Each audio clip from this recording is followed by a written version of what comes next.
అప్పుల రికార్డులో ఏపీ ప్రభుత్వం అంటే కూటమి ప్రభుత్వం అనేసి చెప్పుకోవాలి. పోయిన ఎన్నికల సమయంలో మాత్రం సంపద సృష్టిస్తా, పేదలకు పంచుతా, పేదలను ధనవంతులు చేస్తా అని చెప్పేసి చెప్పాడు చంద్రబాబు నాయుడు గారు. తీరా ఇప్పుడు ఈయన ప్రభుత్వం భారీ అప్పులు చేసింది. ప్రతి మంగళవారం జరిగే ఆర్బీఐ వేలంలో భాగంగా ఈసారి కూడా చంద్రబాబు నాయుడు గారు ఆయన నేతృత్వంలోని ప్రభుత్వం 6,500 కోట్ల రుణాన్ని సమీకరించింది. వారం కిందటే 4,000 కోట్ల అప్పు తీసుకుంది కూటమి ప్రభుత్వం. అంటే గత 10 రోజుల వ్యవధిలోనే 10,000 కోట్ల అప్పు తీసుకుంది. తాజాగా తీసుకున్న అప్పుతో రాష్ట్ర మొత్తం అప్పు భారం మొత్తం అప్రాక్సిమేట్లీగా 3 లక్షల కోట్లకు చేరిపోయింది. 18-19 నెలల కాలంలోనే 3 లక్షల కోట్లు చేరిపోయింది. 3 లక్షల కోట్లకు చేరిపోయింది.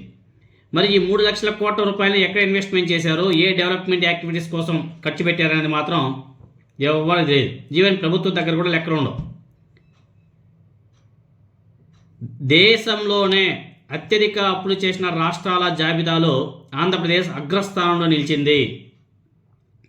డిసెంబర్ 31 నాటికి రాష్ట్ర అప్పులు 2,93,269 కోట్లుగా ఉంటే జనవరి 6వ తేదీన తీసుకున్న తాజా రుణంతో అది 3 లక్షల కోట్లకు చేరిపోయింది.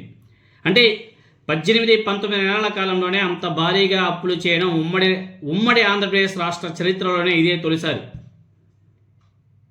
ఏపీ సీఎంలలో అత్యధిక అప్పులు చేసిన ముఖ్యమంత్రిగా చంద్రబాబు నాయుడు గారు రికార్డులో నిలిచిపోతాడు అంతే. మొత్తం అప్పుల్లో బడ్జెట్ అప్పులు 1,71,000 కోట్లు సంథింగ్. బడ్జెట్ బయట తీసుకుంటే అప్పులు 1,27,000 కోట్లకు సంథింగ్.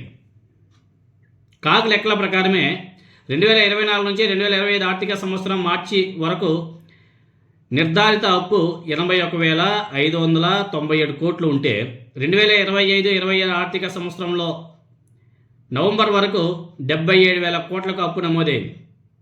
డిసెంబర్ 2 3,000 కోట్లు, డిసెంబర్ 30 4,000 కోట్లు, జనవరి 6వ తేదీ 6,500 కోట్లు అప్పు తీసుకున్నట్టుగా గణాంకాలు చెప్తున్నాయి. ఆర్బీఐ గణాంకాలు చెప్తున్నాయి.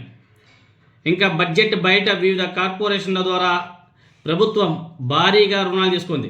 మార్క్ఫెడ్ ద్వారా 19,900 అప్రాక్సిమేట్గా 20,000 కోట్లు, జలజీవన్ మిషన్ కార్పొరేషన్ ద్వారా 10,000 కోట్లు, ఏపీ ఎండిసి ద్వారా 9,000 కోట్లు, ఏపీ ఐఐసి ద్వారా 8,500 కోట్లు, పౌర సరఫరాల సంస్థ ద్వారా 7,000 కోట్లు, ఏపీ పవర్ కార్పొరేషన్ బాండ్ల ద్వారా 6,700 కోట్లు సంథింగ్, ఏపీ బ్యావరేజెస్ కార్పొరేషన్ బాండ్ల ద్వారా 5,750 కోట్లు.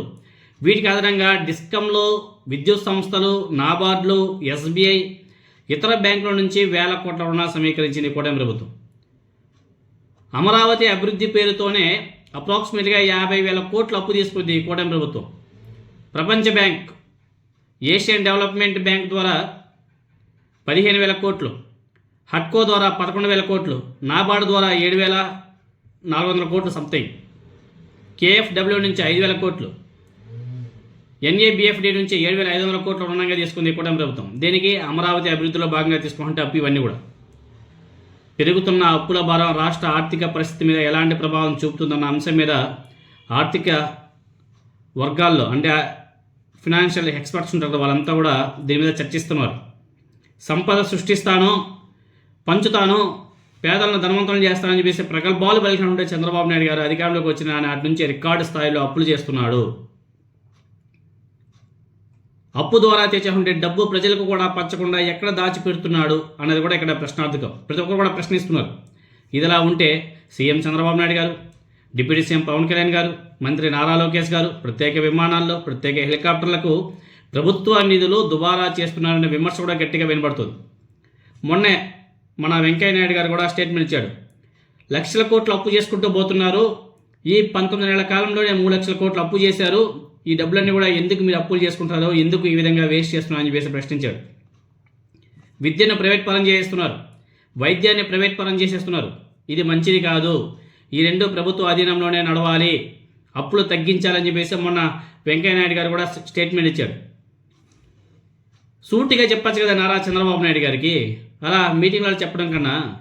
అయ్యా నారా చంద్రబాబు నాయుడు గారు, మీరు ఈ 19 నెలల కాలంలోనే 3 లక్షల కోట్లు అప్పు చేశారు, ఇంకా రాబోయే 3.5 సంవత్సరాల కాలంలో ఇంకెన్ని లక్షల కోట్లు అప్పు చేస్తారు, చేసిన అప్పు డబ్బులు ఎక్కడికి వెళ్తున్నాయి, ఏం చేస్తున్నారు, ఇంత అప్పు చేసి ఇలా చేయడం అవసరమా, రాబోయే తరాలు ఏ విధంగా దీన్ని బేర్ చేస్తారన్న ప్రశ్నించాలా, అవి ఏవి చేయదు. చంద్రబాబు నాయుడు గారు మాట్లాడిన మాటలు గుర్తుపెట్టుకోండి. సంపద సృష్టించి పేదలకు పంచుతా, సంపద సృష్టి జరిగినప్పుడు నేను సైలెంట్గా ఉంటా అని చెప్పేసి మాట్లాడు. సంపద సృష్టి జరిగినప్పుడు అప్పులు చేసుకుంటూ పోతున్నాడు.